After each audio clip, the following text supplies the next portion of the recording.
surroundings, but it's a nice day, so it doesn't mind. Fantastic. Listen, what I'm going to do, I'm going to just now invite to our virtual stage everybody who's with us, because remember, everybody here, all our sponsors, and naturally Nice, our general partner, are part of this important discussion. So first of all, from Nice, Alisa Evsina. Alisa. Hello, everyone. Hello, lovely to see you again. We also have from Nelt to Bojana Mucic. Bojana. Hi. Hello, Bojana. Welcome. Hi, from nice. Jysk, Jadranka, Čulo, Petrovčić. There we are. Hi. And one more adding to the mix naturally now from Stada Group, Tatjana Jovanović. Hello, everyone. Jovanović, Great. yes, absolutely. You pronounce right, it well. Yes, it's okay. I recognize my family name. Right, what I'm going to do now is I will leave you ladies to take charge of this productive discussion. But remember, towards the end, I'll pop back in. Hopefully, we'll have some questions, some ideas. Perhaps even people want to challenge what you're saying. I'll come back with those questions, and we can have a short exchange at the end. Thank you. So I will take over from here. Hello, everybody, once again, and hello to my colleagues. I would say not only C-level, but 5-star HR. So thank you for taking part in this conversation. And I would start with this announcement that Peter made. And I noticed there's something that we are talking for years, I would say. And it is whether we found the common language between HR and business, which means or implies that there is still HR and business. So after the COVID, we were speaking about that COVID made this difference smaller and that it made us speak the same language. But now this question is back again. So I would start with Bojana, if that's okay, since you came to Serbia not so long ago. So maybe you can share with us your opinion on this question and maybe do some small comparison between the region and Serbia. Is there any difference there, or is the same like here, and what is it? Okay, hi Maya, hi everyone. Well, a lot of questions, like do we speak the same language? I believe I'm blessed that I used to work and I work currently in the company where we do speak the same language. And it's not hard things to do when HR strategy is aligned with the business strategy. The question about the COVID, yes, of course, every crisis connects people somehow, because we couldn't have done it alone. So we acted as a team during the crisis, and it's important to we are smarter when we are together. So yes, that gap is probably smaller since COVID, but on the other side, we are living in a time of permanent crisis. So one crisis after another. It is important from my side, speaking the same language. We need to define not only to be aligned with the business strategy, but also to have really common and same look of success, because if we leave the things on the phrases like improve talent management or something, it means different things for me or for some business leaders. So we need to precise what exactly we want and how we will improve, because hiring the best people, it's like every company strategy, not only ours. So for the region, sorry, I forgot that part.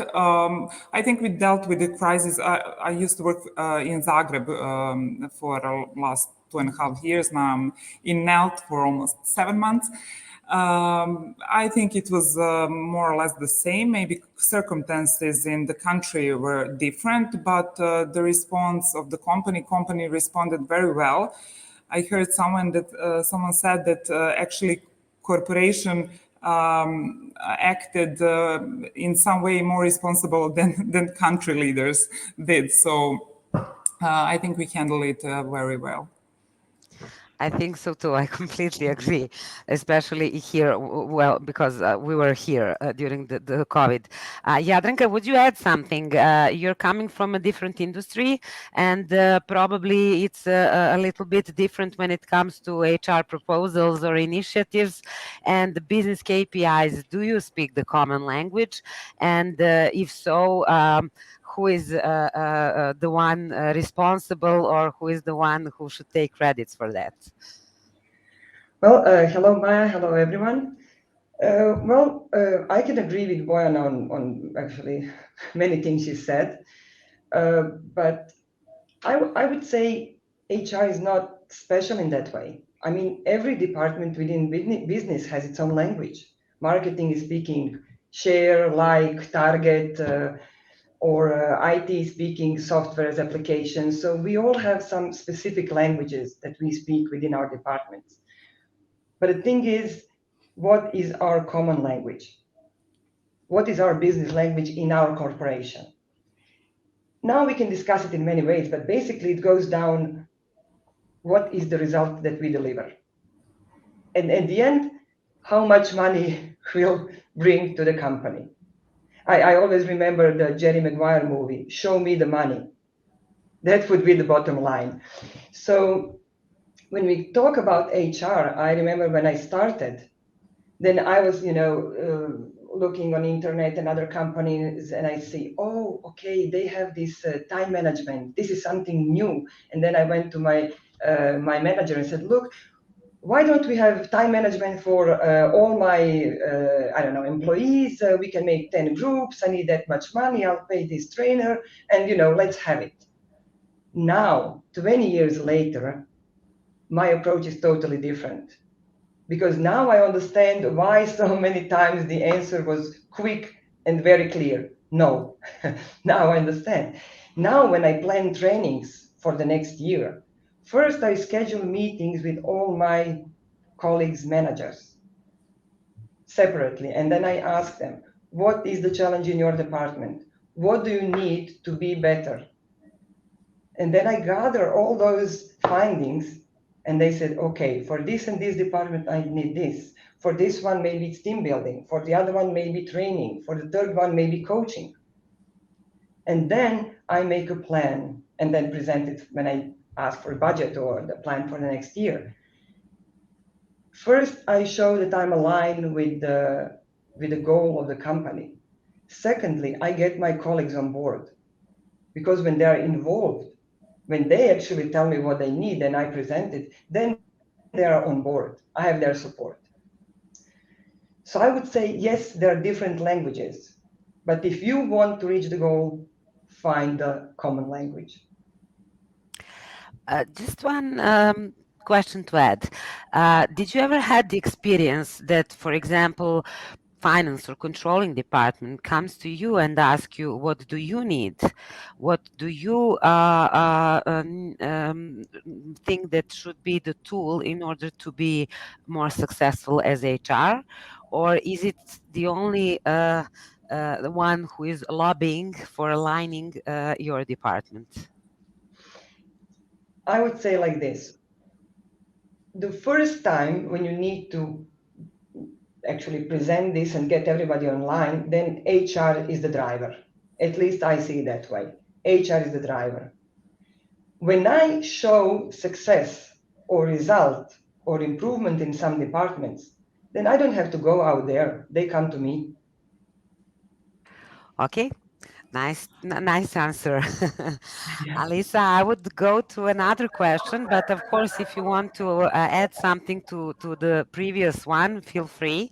But the next question would be, as Bojana already mentioned, we all, I think, have the feeling that we are going from crisis to crisis and that it is becoming a normal way of living for all of us.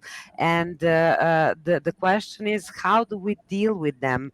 And what should we change in order to be more successful in these challenging times? So how do you cope with it, and would you share some best practice with us or some know-how what you apply in your business?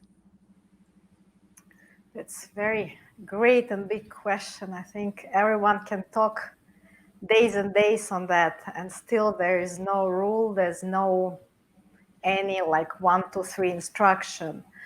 I was actually thinking how to answer, what ideas to provide, and maybe I will repeat myself. Hopefully we have a lot of new participants who didn't hear that yet.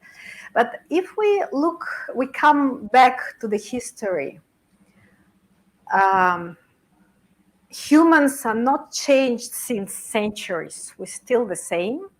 And if we take the businesses, take even 100 years ago, this production revolution, coming the factories and how we developed what the space techniques we have now in 100 years, people are almost still the same. And this is, maybe it sounds a bit rude, but this is the reality. We are HR. We are responsible. We have to take care of this valuable resource that is now is very, very specific. And we have to help people to adapt to the changing world. And not only looking after ourselves, but also looking and helping the others. That's, I would say, a double task. But from the other side, that's very, very challenging task. And again, coming back to that, we are not changed. If we will remember my favorite fairy tale, Alice in Wonderland, there's a great phrase there. If we want to stay on the same place, we need to run. If we want to come somewhere, we need to run even quicker. So we have to prepare our people and help them to run, but to still be full of resources, still keep their best qualities. So I think that that is a challenging task. How to do that? I think we have to start with us. So we have to show and be a role model, because yesterday, for example, our colleagues from business said, like, in principle, sometimes HR asks from the business something that they are not showing themselves. So we need to be the role model. We need to show how to be agile. And I think that is the key characteristics of the human resource of us in the current world. So we have to be adaptable. We have to take actions very quickly. We have to see not only one step ahead, but maybe several stages ahead. And that's what I think our greatest value to business, because the business, they come to us, they ask what they need now. They have a problem, they need to, for example, train people or hire, they need now, but they don't look further. And we need to have a whole picture to bring this picture to them, and then to take a common decision. And I think the way we communicate, the way we show them that we are together and we are not they and us, we are the company, that makes the added value. Thank you very much. Tatjana, now coming from another industry, which was also very needed in the last 2 or 3 years, the same question with you. What are your current challenges and how do you cope with them? What is the know-how from Stada Group, and could you share it with us? Yeah, I could totally agree with Alice. I think the key point, of course, is to be recognized by everyone and to embrace the opportunity, while saying that, yes, we are different. As Jadranka said, we might have a different language, different KPIs, but we are one. And in Stada, we have a value that we call one Stada. So though that could be certain animosity at a certain stage, but it should be a kind of safe net where you can openly discuss, bring the arguments in order to get the best out of it, you know. And I think this is of a critical importance, because only in that case diversity can really support, the diversity of opinion can help us to have the best possible solution in a given circumstances, and really to enjoy the privilege of having the integrated the differences into a cohesive manner. So I think this is one of the critical points that we are reaching when it comes to HR, but I would say also when it comes to other functions as well. It's very important that we recognize we are one company, and at the end of the day, our goal is the same. You know, there is no us and them; it's only us, and we can only jointly bring the value to the company and can really make better tomorrow, right, for the company. And then again, it's important to see like whether that tomorrow is like really tomorrow or the day after tomorrow.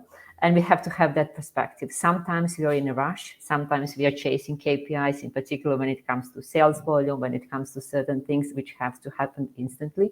And of course, we cannot neglect those. We cannot take that in consideration. But of course, we have to have a longer perspective. We have to have that vision as well, where we are heading in a future to come. And from that perspective, I think for HR is exceptionally important to have not only that perspective, but I would say kind of people advocacy, right, in terms of helping to create a strong internal culture, right, and to communicate in a skillful way where all important stakeholders are going to embrace the opportunity that we work together and that we can, find the best possible solution at the given stage. So I think for HR, sometimes I see the role is like kind of facilitator, but not in essence, but somehow who is a strong communicator and helping others, even if they are spelling out the need. I think Alice recognized it rightfully that sometimes it could be an instant need, which in the long run is not going to help us. So I think HR has to praise that need, but still be able to somehow convey the right message and bridge it towards the future, So I think this is very important. And in certain instances, I think HR is, having a challenge in doing that. I agree with you completely. And so let's go a little bit to some challenging topics for us as a profession. My next question is what should we stop doing, or what should we start doing more? And I would like to share my experience before I ask Bojana again to answer this one. I think that in the last years, we were the only ones who are constantly, and we're doing it now as well, but you two ladies, Tatjana and Alisa, both mentioned that there is no us and them. We are all one and we have the same goal. So we cannot, we are all working toward the same result. So I think that HR as a profession should really stop asking ourselves constantly what should we do in order to align ourselves, because it becomes it looks like the premise is that we are not doing it now, and I think we are doing it from the beginning, from the start when we begin our professions and our careers in our company. So we should change the language and start speaking same like a part of the business and not like us and them. And so that would be my next question for Bojana. What do you think we should stop doing, and what should we do more? Okay, well, Jadranka already mentioned one stop doing, which is like copying best practices from LinkedIn and ignoring is it really suitable for your company or not. So definitely that is the one. The second is stop creating complex processes because we need to create a framework and simple guidelines and not processes which takes too much time for administration, etc. One period of my life I was in sales, reporting to sales director, and that gave me the opportunity to see when sometimes we as HR people, when we think that business leaders are not willing to do something coming from HR, actually they are, and they're always they support initiative when the initiatives are, simple, add value, and it's when the process is intuitive, when it's not complicated. So definitely that one. And maybe the third one, we need to be very careful when we do interventions in team dynamics of someone else's team of business leaders, and to go down with our egos, because it's very sensitive. We gave some trust to the people to lead the business, some budgeted and some teams, and everyone believes they do their best on that position. So when we propose something, we should be careful, because it is like, imagine that someone comes to your home and preach you how to treat your kids or educate them. So of course we need to intervene, but in careful and manner and way. So, and what should we do more, Bojana? Well, we should do more opposite of that. So, somehow help our leaders to really guide through people topics in easy way and easy manner, and less do over engineering of our processes, because yes, that is their job, people management, but they have also other things to do. So if I understood you correctly, just don't overdo it, but make it in a way that it is easy and easy to follow for them. But on the other hand, that that we are really sure that they're doing people management. Yeah, you Thank you summarize it well. Thank you. Jadranka, do you agree, or you have some thing to add to this question? Of course, I agree. I mean, Bojana knows what she's talking about. All those things are really actually what we meet every day in business. But maybe I would start for the first thing for HR, people who work in HR. I would say it's an attitude thing. If you see yourself outside of the business or businesses, then you will not make it. So first you have to have attitude, I am part of the business. And as a part of this business, what can I do to make it improvements and make it better or help my colleagues? So I would say attitude is everything. If you see yourself isolated or somewhere on the end, no one listens to me, or make it more easy to say, stop complaining and start do something about it. Actions. I can give you an example where I actually had a fight for a while, but I can say now there is a success. When I had this talk with my managers, and they said, oh, my people are really tired, we have a lot of work. So we started digging, and it turned out that they have lots of people on short-term sick absence. I said, okay, let's make an analysis. And then we saw, okay, some people are really on sick absence, but then there are people who are always sick on Mondays and Fridays, for example. Those kind of sicknesses. Or in our stores, because I'm in a retail company, we have people who are always sick on the day of delivery, when the truck is coming out of goods and you need to actually put it on shelves. And then we said, okay, so we have sick absence, really people who are sick, and those sick absence. What do we do about it? Then we start talking to team leaders. And yeah, but if I tell him, then I tell him what to do with it.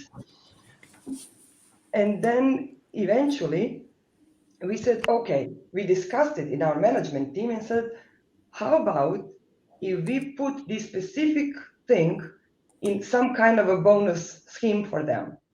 That a little part of a bonus comes with dealing with this kind of sick absence. Monday, Friday sick absence, for example. And actually, I managed. And we have sick absence for a specific group of people for those specific sick absences. I would say it took me a while. It took me a lot of numbers and arguments. But in the end, we made it. And of course, numbers immediately went better on those specific sick absences. So I would say you just need to have a goal. You need to find KPIs and ways to show how it will have other things. Okay, and should we stop doing something other than complaining, as you said, in terms of actions or what we are doing? I don't know, just act and help the business. That would be, I would say, better your message. to focus on what we can do, not what we Okay. should not do. Let's focus what we should do. Okay. Okay, so if we turn the table around, Alisa, and if we speak about the business leaders and start talking about what would be the ideal profile, or let's say realistic profile of the perfect business leader that we would like to work with, and that we think that could combine the people management and the business management in a proper way, what kind of competencies would you like to see? Or maybe you can also share, if you have some example of somebody or a few examples of the profiles that you're already working with and that you have a perfect understanding and also good results between the departments. Maya, first of all, I just also would like to add what we should stop doing and what we should feel free start or continue to do. I think we sometimes forget when talking to business, we forget that we have a lot of special terms in our language, and business doesn't understand that. And sometimes they're not too curious to ask what is that or to understand. So let's talk their language when we talk to them. Also, I can twist it both ways, start doing or stop doing. Let's stop spending so much time in our nice offices, especially if we are company with employees outside the offices, and let's go much more to people to understand, to ask them what do they need, how do they feel, are they happy with what is happening, are they happy with our HR policies. And also from HR's part of the practices, let's make much more tailor-made solutions. Now, with such a speed of the changes, one size doesn't fit all at all. So that's adding to that part. And do you want me to come to do the question again, or did you remember? No, I remember the question. That's a painful question. Yeah. I think not only to me. What is our ideal business partner? I think what I'm trying always, let's first to say, to speak with the same language. I need to understand them. I need them to talk, what do they need? So, for example, in some companies, if we talk to PR, for example, they nicely know how to talk. Sometimes business, especially engineers or these IT people, they are not that open to share what they really need, what they think, and how do they feel. We need them to share the information. Unless we know, we can't help them. So, and I think the ideal partner is the one that is sharing their attitude, what is happening, but also sharing their plans, their vision, because we need to understand what is happening to be able to provide the right instruments, technologies for them to help them to manage their people. And I think the right partner from business to HR is the proper HR leader. I'm always telling to my managers, they are HR managers. I'm the one providing the instruments, providing them help, support, but they are managing people, not me. And that is my ideal business partner.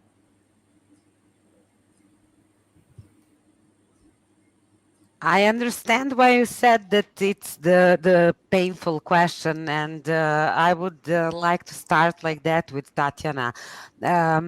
I had a lot of experience with those, so I'm just adding to what you just said, Alisa, that used or of had the perspective of HR like somebody who is there for the disciplinary and let's say those things that nobody likes, like talking to the employee when there's a low performance or when we should say goodbye to somebody. But when it comes to the nice things, then nobody, or those kind of managers, they don't call to share, let's say, the reason why we are implementing something to the group of the employees in order to make their job easier. So this discrepancy between the responsibilities and the authorities was something that I always find bad about the managers, and I would agree about the good ones. So, Tatjana, if you continue, what would be your experience and what would you share about the competencies of them? Well, when I think about people managers, I think, of course, it's always easier that you do the nice things, and when it comes to less appealing things, then you leave it to someone else. I think this is in the human nature. But then the other important element is the less you know about that or about anything in your life, you're feeling less confident how to do it, right? So I think it has kind of a two folds, right? The correct answer, so to say. I think we have to put a significant effort into acknowledging, but also enabling people managers to take the responsibility as they are real people managers, right? So that means not only trainings, but other things as well. And we often refer to trainings, but it's not sufficient that you train someone in a, I don't know, disciplinary case, and then you simply expect that someone is going to execute that 6 months after, because of course, a lot of things happen in the meantime, and it's very unlikely that the person does remember what he or she learned, right?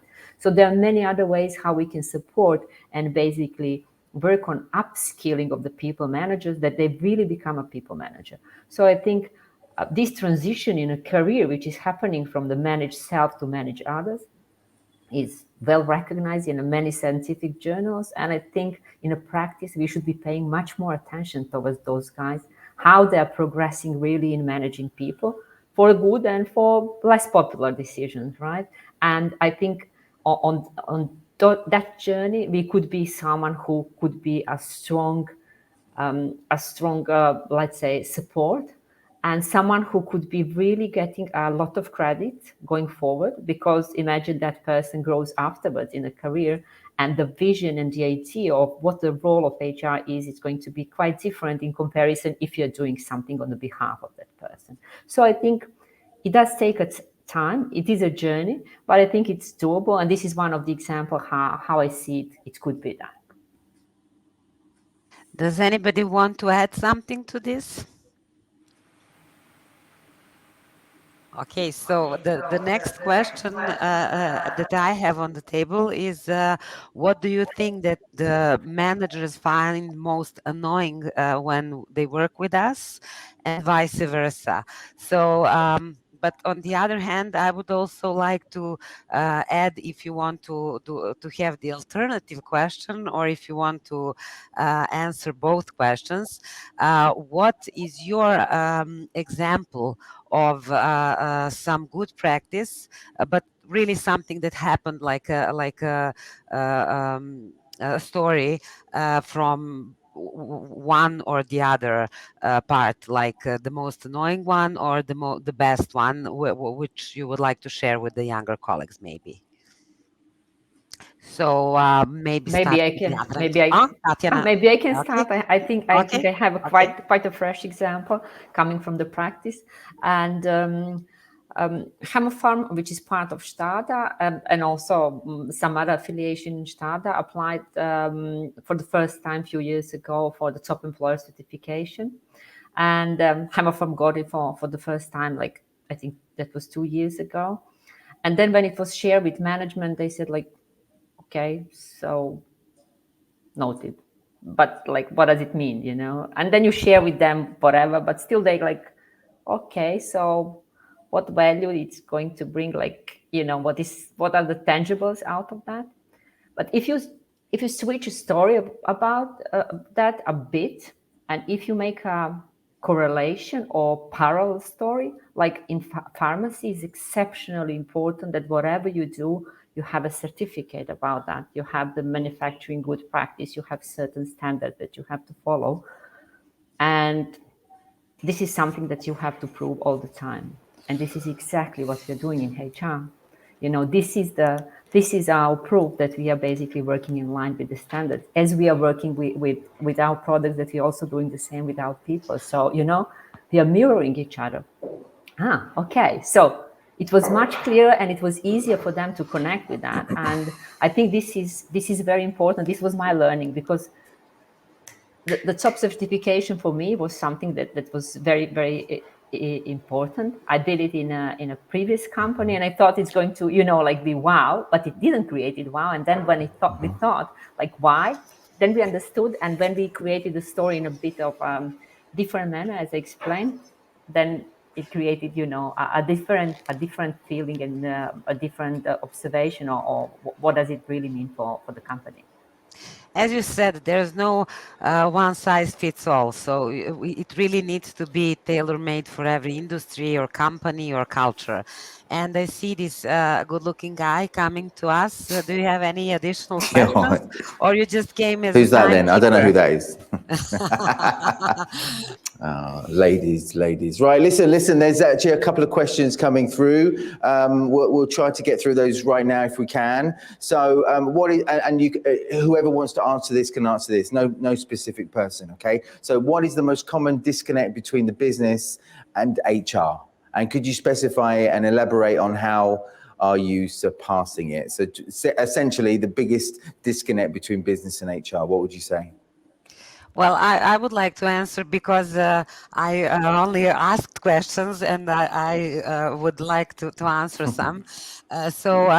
In my experience, the biggest one was that we were seen as HR, also us and them, and it was with the controlling or finance department, because somehow in the past I think they claimed that they should be the one responsible for the budgets of salaries and cars and those big ones. And then the ones that should be cut in times of the crisis or when we need to achieve some higher results, it was the most logical, let's say, move to do it with the marketing budget and HR. So I always disagreed with that, and most of the time I succeeded not to give the budget, because as some of my colleagues said, we should do the same with the products. We shouldn't take care more of our products than our people, and if we planned something, it was out of some very good reason, which needs to keep them motivated in order to keep the quality of our products and how do they position on the market. So and I think that employer branding starts within the company. How do we treat our employees? So that was the biggest, let's say, discussion I always had with controlling and finance. And the person who makes the difference there is the general manager, and how he sees the role of HR and the people, and what he finds that's, let's say, short-term most important. Just another question coming through. Are you more focused on talent retention or attraction? So is it more focused on talent retention or attracting new talent? What would you say? My answer this one. Well, I would say that we focus more on retention, because if you take care of your employees, the word will be out there, and then it will be easier to attract new ones. Short and sweet. Well, I'll open that question to everybody else on the panel. What would you say?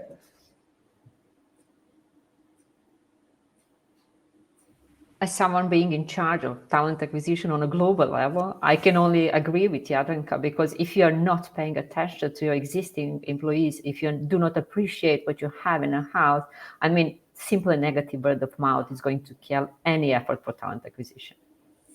Peter, I would refer maybe to the question I saw in the chat. One of the questions, like what is like the good advice for having a really common language? The best advice I got when I was a young HR was number talks.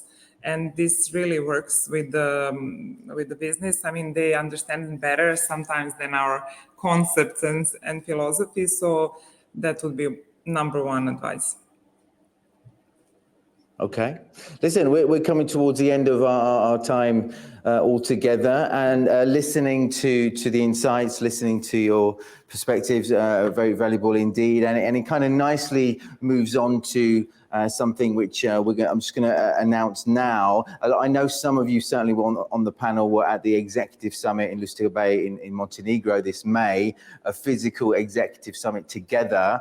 We'll be doing it the same thing once again next year in Istria.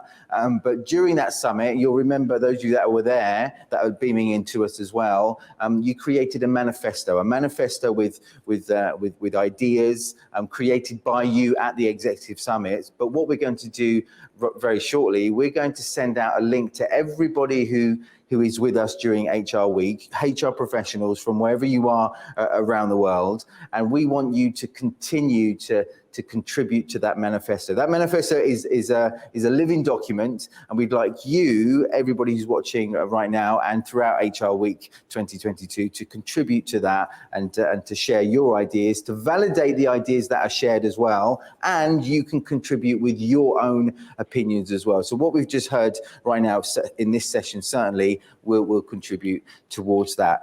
Ladies, apart from that, I really need to say thank you so much. And again, I've also been told, if I remember well, in 2019, Alisa, Tatjana, you were actually the very first at the very first HR Week back in 2019, which was a physical event on C-level day. Is that right?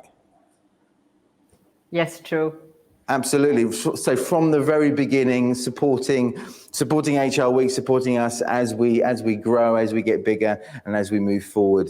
Listen, thank you so much, everybody, today. Thank you so much for sharing your insights. But probably the most valuable thing you've shared with us is your time. Thank you so much. Thank you. Thank you. Bye. Bye. Thank you. Bye.